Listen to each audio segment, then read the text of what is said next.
5, 4, 3, 2, 1.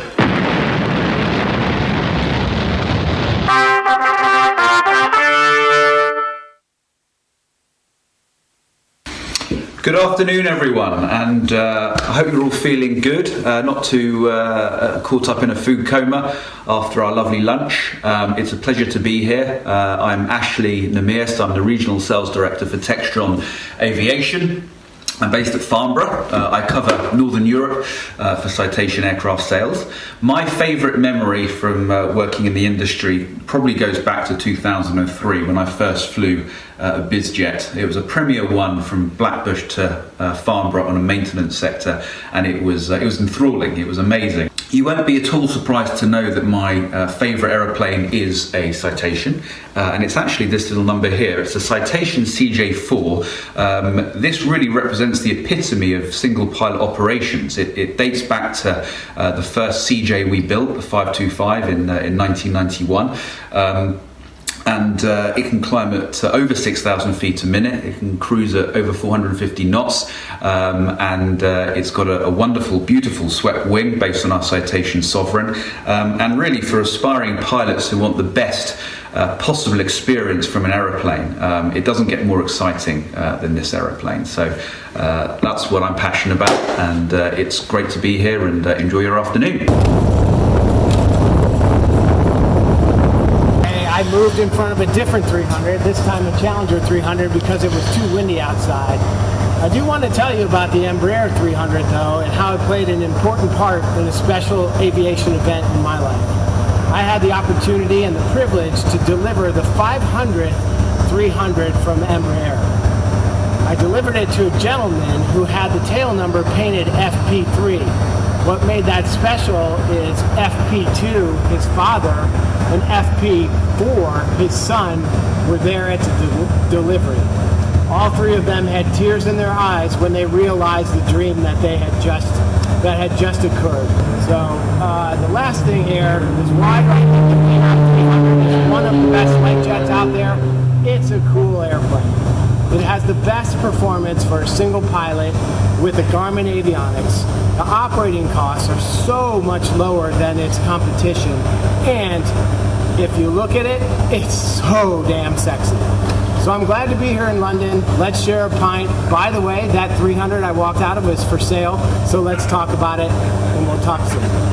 Good afternoon. My name is Steve Friedrich. I'm the Chief Commercial Officer of Embraer Executive Jets. My favorite aviation memory is Oshkosh. Each and every time I go, I learn something and see something that's even more exciting about what's happening in aviation. And my favorite light jet right now is the Phenom 300E due to its performance, technology, and comfort. And the fastest, longest range single pilot jet in the world, as you guys have just seen today, has gotten faster and longer range.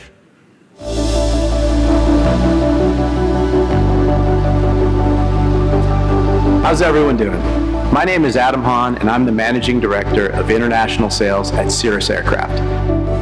Part of my job is selling the Cirrus Aircraft Vision Jet in markets all around the world. I've been looking forward to being part of the CJI Light Jet panel and to the opportunity of meeting many of you during the event.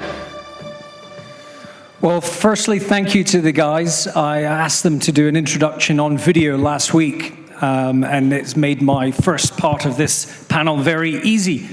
Actually, Adam, just watching that again, I feel bitterly disappointed that you didn't pick something up at the BAFTAs last night. You know, an absolutely tremendous effort.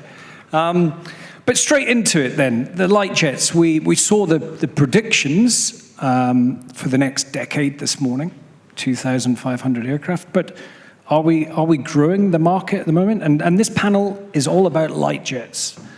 So, Dustin, someone independent of the OEMs, perhaps, could you shed some light? Well, the overall market is growing slightly, but that's relative to what? So if we take a look, a little over 10 years ago, it was a very defined market where the people leaving essentially equaled the new entrants. So it was a very balanced market served primarily by Wichita-based OEMs. And then Eclipse came along, and they may be underneath the light jet category, but they sparked a new demand. A significant amount of new buyers came into the marketplace, and we saw aircraft like Eclipse, the Phenom 100, Mustangs. They were delivering 100+ aircraft a year for a couple of years. Fast forward a little bit, in less than 10 years, all 3 of those airframes went down to less than 10 aircraft per year. That's a big loss.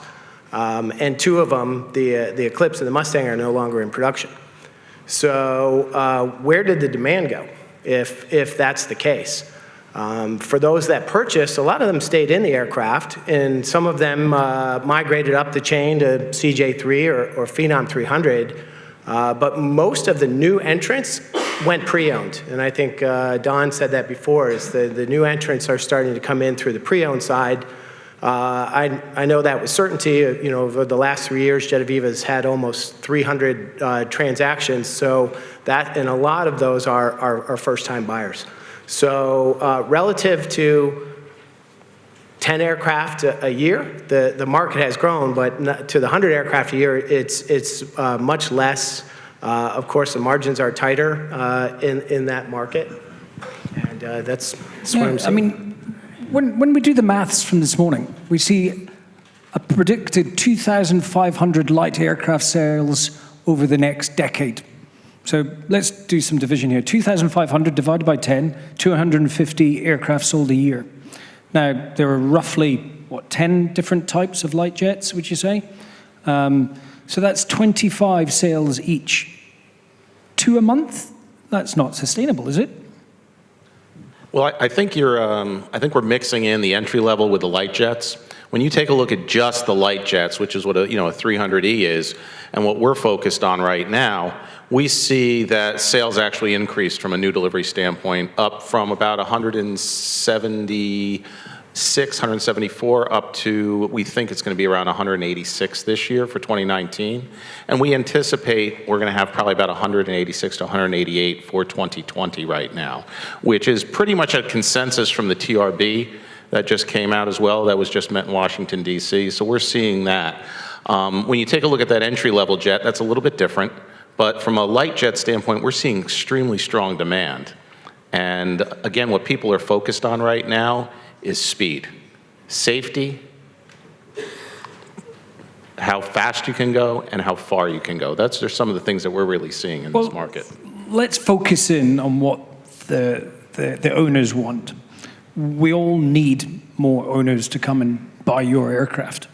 Ashley, Textron, Cessna, you're the king of producing aircraft now. What do the owners want when they come in the door?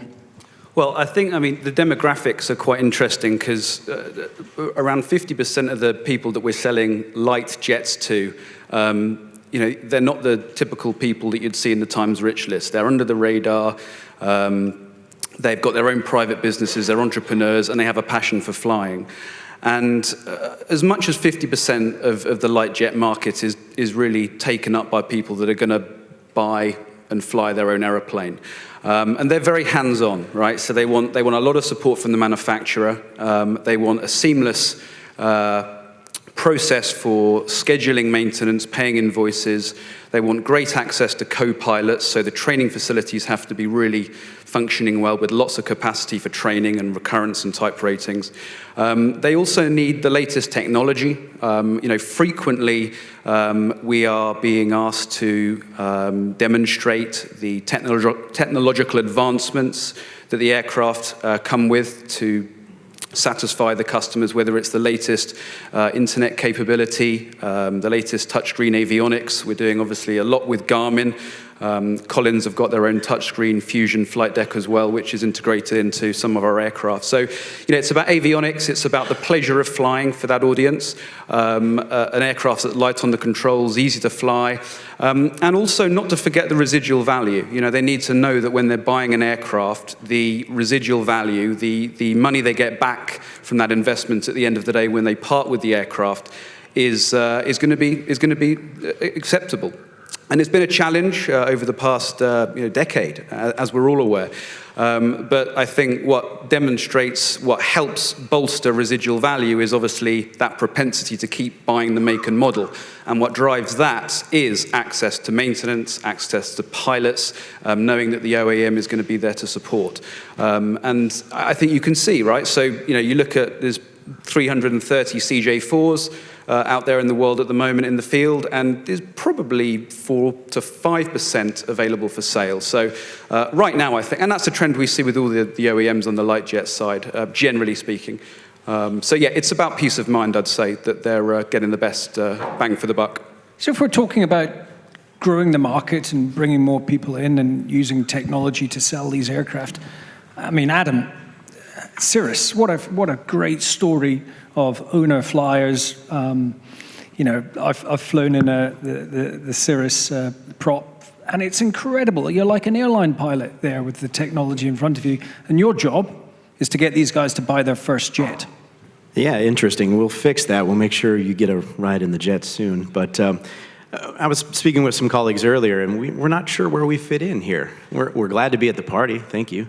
But, we are technically below what you guys would consider a light jet. So for us, our mission was to build an airplane that gave our customer base, nearly 8,000 Cirrus owners, an opportunity to get into a turbine aircraft, right? We were losing them out of the top end to some others.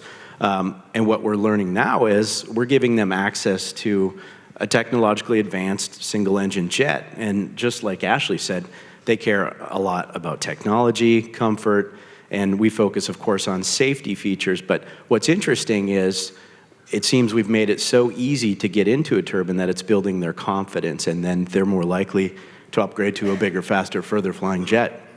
So pretty interesting. Our business, I think I've learned more from customer complaints than I have done from great feedback. When you investigate why somebody is unhappy or so. When a customer doesn't buy from you, gentlemen, and it's not that they've gone to a competitor, they're just not buying a jet.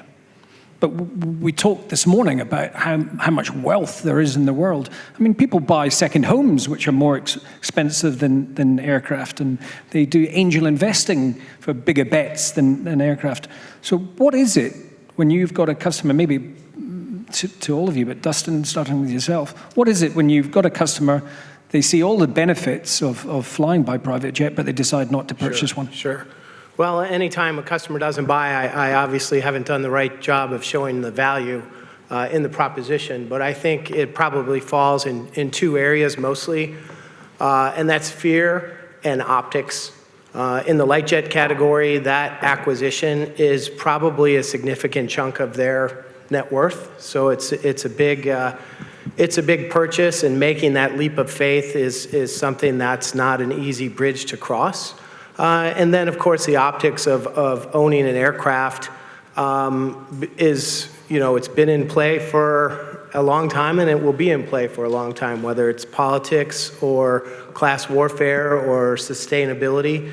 In all those areas, optics are probably the most difficult bridge to gap, or Stephen?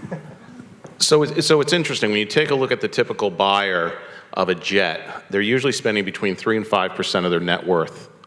However, when you get down into the entry level or even personal jets, that is much more of a true aspirational owner-pilot aircraft.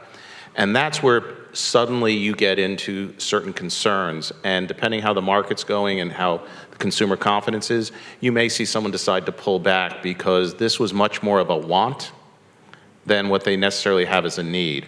When you're in the light jet market, on the other hand, what we've typically found is people are moving down into that market, and not just up but down, because they recognize what good value it is. And most importantly, on the light jet side, they're looking at the residual values that was talked about.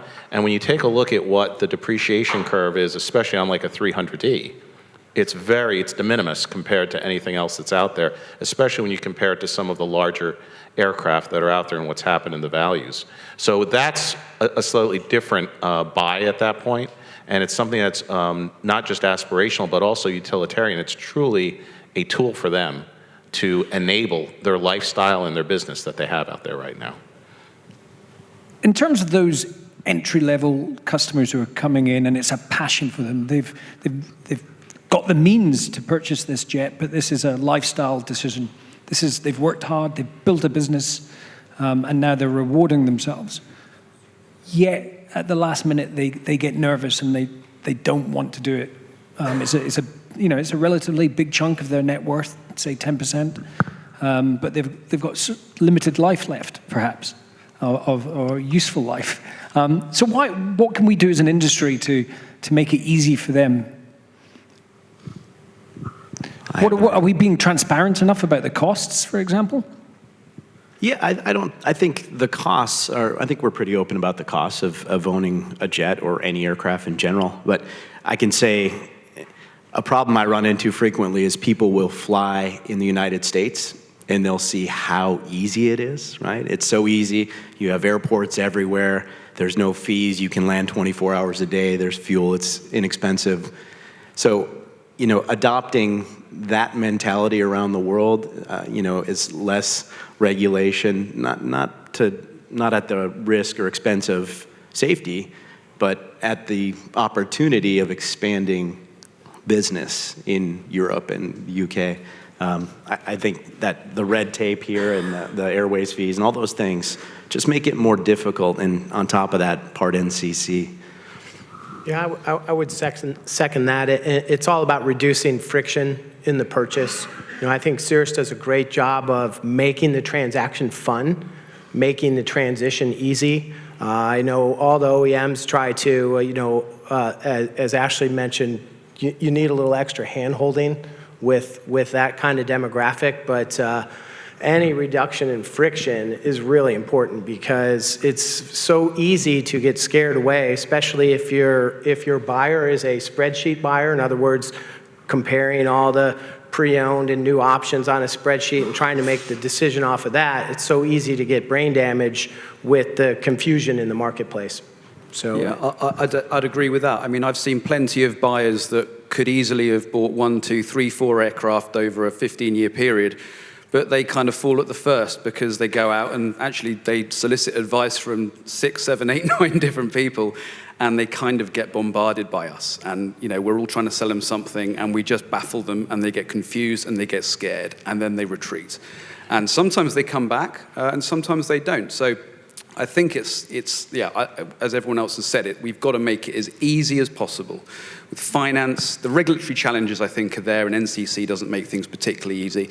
But, yeah, we've got to make things easy for them. Yeah, I would say that right now, when you take a look at the world's market, you've got roughly 70% of the market in North America. And the simple reason for that is the infrastructure and the legal setup that you have. People are happy because it makes it easy. It's simple to actually acquire an aircraft.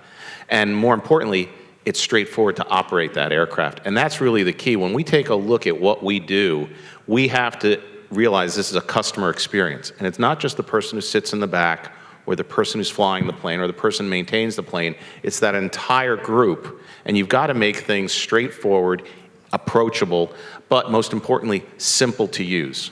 Because in many cases, when you're talking about that entry or light jet, the person isn't going to be a professional pilot operating it every day. There isn't going to be that infrastructure that we have with our airline clients or others, or even some of the large jet corporate flight departments.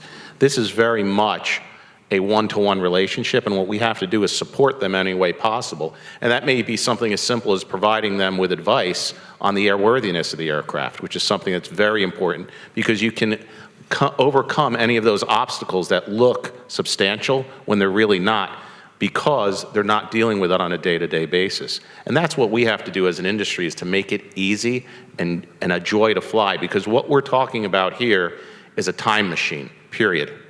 We are creating a lifestyle, we are enabling productivity in their life, and that comes down to how much time they have to spend, and what that has to happen for them is to make it easy to get on board that aircraft and accomplish what they want to do.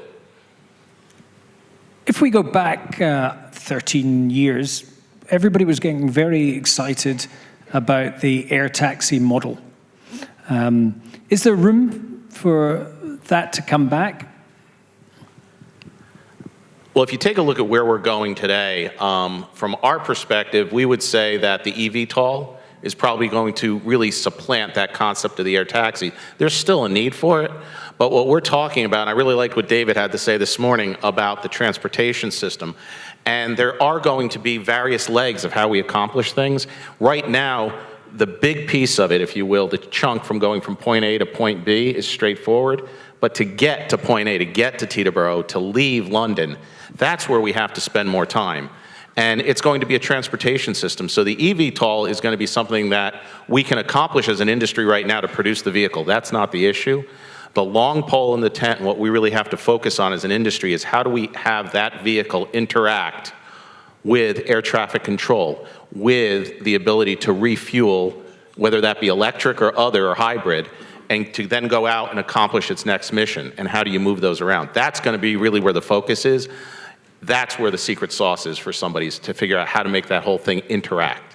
Ashley, Textron, are you after the secret source of electric aircraft? What do you see it as a competitor which is coming over the hill? Well, I mean, our sister company at Bell are building the Nexus, which is an eVTOL platform, which we'll hopefully bring into service in the next couple of years.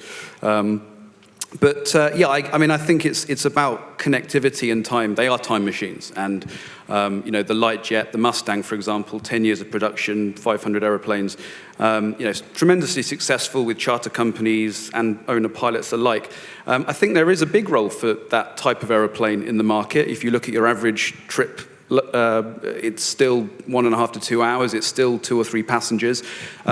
Without a doubt, you know, it's become more in vogue to go on a larger aircraft, and that's why we've, you know, typically you're seeing the introduction of flat floor cabins much lower down in the product range and the price range, with, you know, lower cabin altitudes, etc. So I think tastes are changing. People want more room. And more space, but I think that role for the air taxi will always be there, although there are challenges with air traffic that obviously we have to overcome.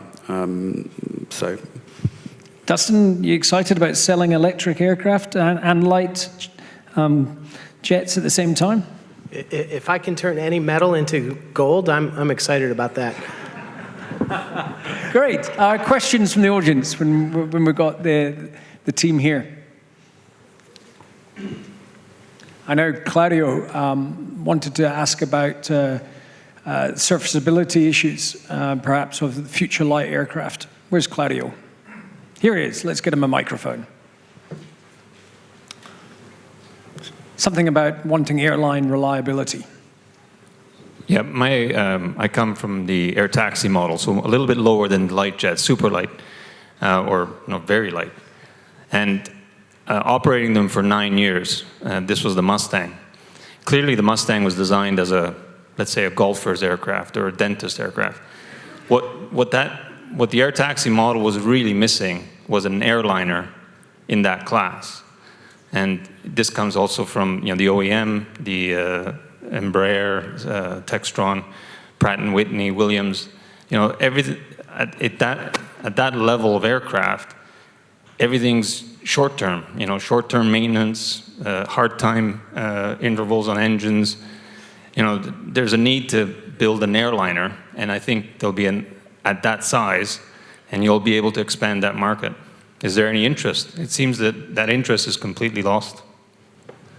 Well, I would say from the Embraer standpoint, that's actually within our DNA. What we've been able to do is the engineers who designed the E2, the engineers who designed the C390 are the same people who also built the Phenom 100 and the Phenom 300. You know, we've been able to go ahead and design, certify, and manufacture 19 distinct aircraft types over the last 20 years. And one of the things that I would say is almost a criticism of us is the robustness of our airframes.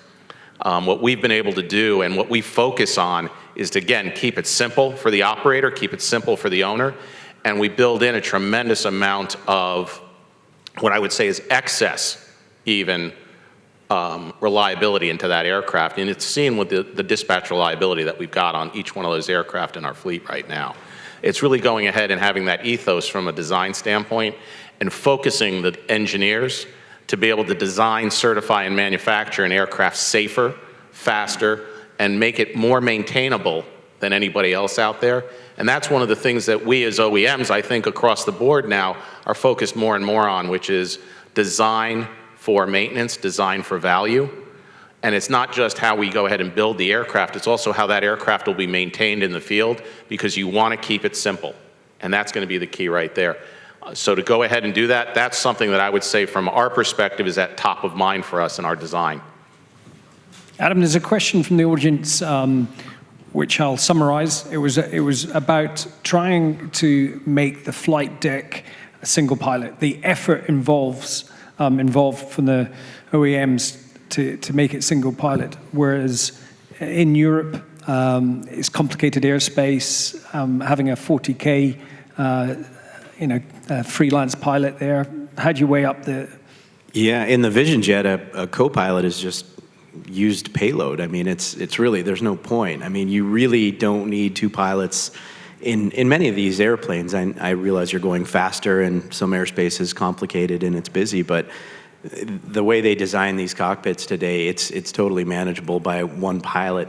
Pro pilot, yes, of course, but even somebody who's gotten themselves to the level of being able to pass a type rating, which is to ATP standards. But I'll make a comment on the reliability part as well. For us, that's very important, especially with, we're now in the turbofan world, in the jet world. That's an expectation on us, and I think Cirrus as a manufacturer we always strive to give our customers the best technology, the latest available avionics and safety features. And we just introduced, so speaking of single pilot, we introduced this feature called Safe Return. It's an auto land feature. So literally if the one pilot goes down, you reach up and push a big red button and the airplane turns into an autonomous vehicle.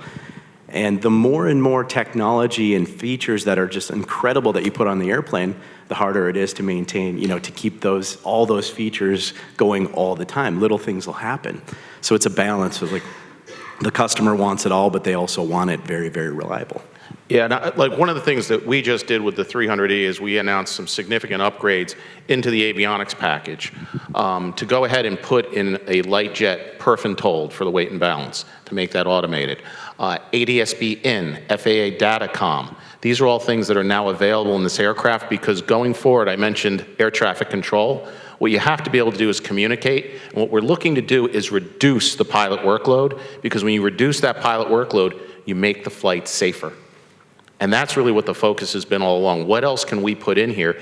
And a couple of the other things we've just added into the 300E is ROAS, okay, which is a system to prevent runway overruns, and it's automated. The other thing we also have is an emergency descent mode we've put in there. These are all things that we did to reduce pilot workload. You don't have an emergency parachute though, do you? Not yet. No, we're not going to go there. We've talked about that, but we think with the emergency descent mode and again with the ROAS, which is going to be something very important on runway overruns, because think about how many times you hear about that in the light jet to medium-sized jet market, where someone's just misjudged.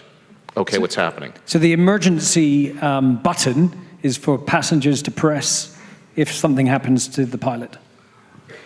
Well, on the Vision Jet, yes, and we have similar technology that's provided to us through Garmin, right? The emergency descent mode and hypoxia recognition and all those things.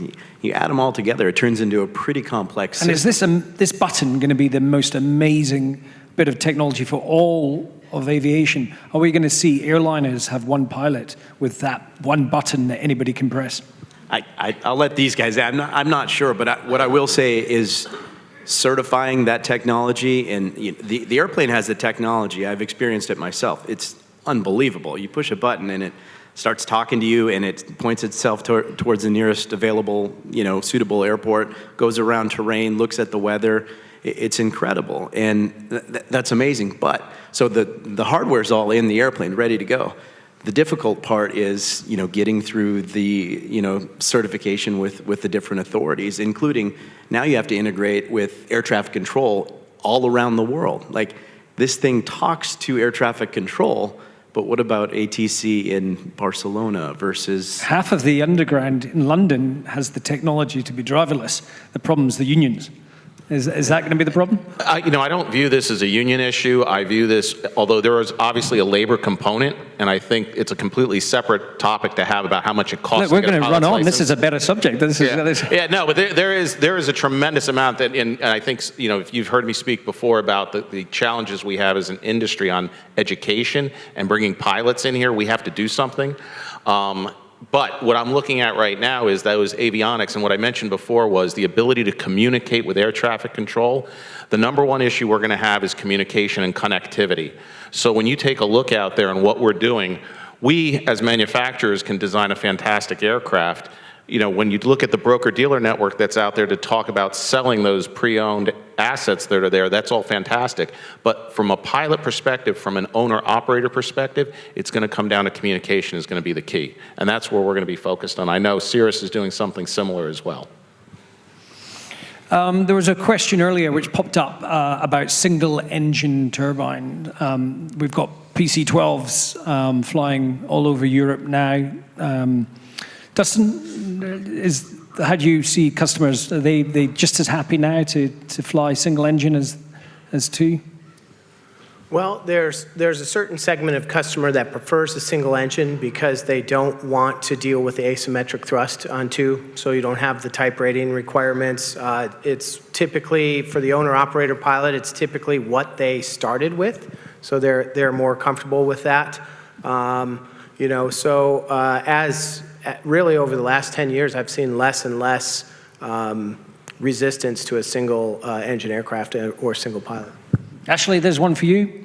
Entry-level jets. Have you seen larger jet owners downgrade to a light jet on environmental reasons? I wouldn't say it's a trend. I have seen a couple of examples where people have said, you know, our footprint's too big. It's unnecessary to fly this amount of metal around. We need something smaller. Usually when people have a heavy jet, they'll buy the light jet to supplement it, to connect the short-haul sectors together, to try and have a bit more of an economy versus mobilizing the heavy iron for the London-Paris. So, but it is a trend, and I have seen a couple of people actually list their aircraft with the intention of getting out altogether. But again, I wouldn't say it's a trend. Interestingly, the royal family have a contract for their private aviation, which was won by a certain individual in this room. They discovered that the Queen didn't want to fly on the Excel, which was the pricing that was based on the contract, but wanted to use the King Air to have a lower footprint. She's got excellent taste. Unfortunately, the King Air didn't have the range to take Harry to America, but great. We're sending him back, by the way. I'm just letting you know. Oh, we've got last question behind Al. Yep.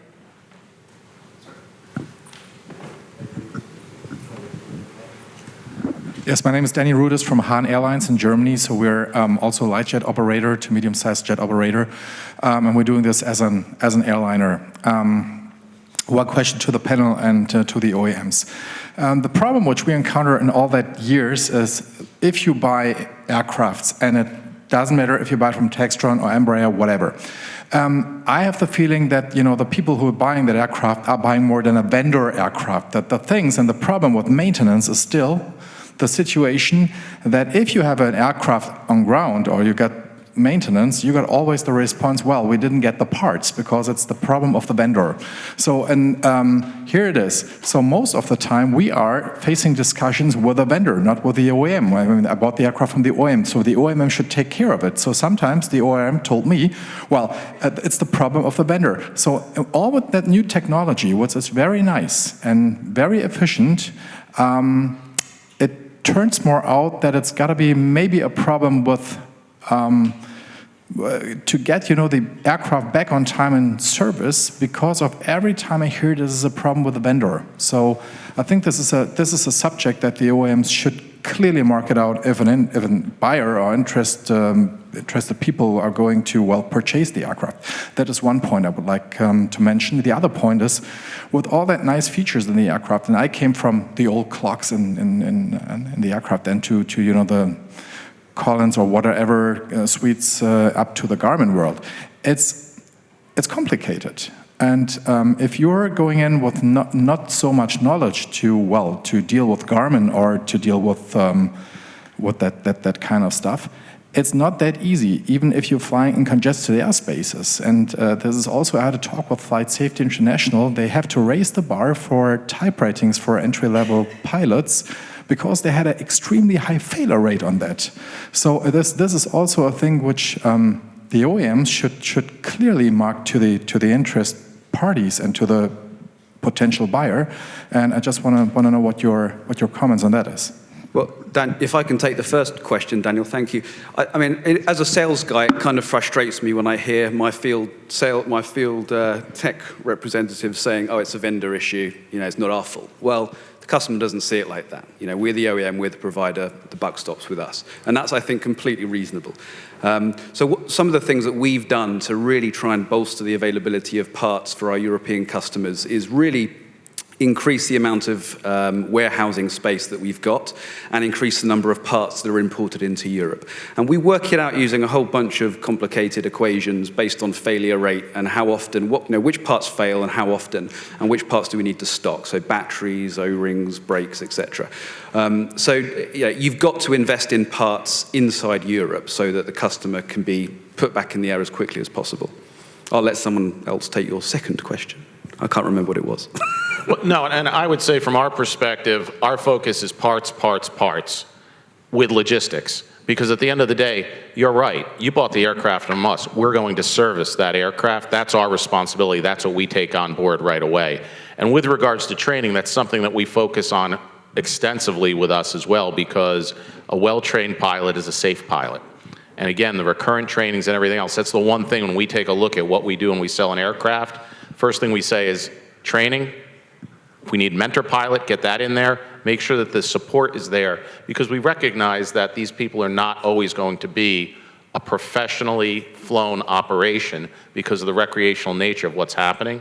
But for those others, we're there to provide that level of support. So it doesn't matter if it's a corporate flight department, a private individual, we're going to be there to support them. And I think it's vitally important that you're there. That is a key aspect of what we do, because product support is the reason why we have repeat sales.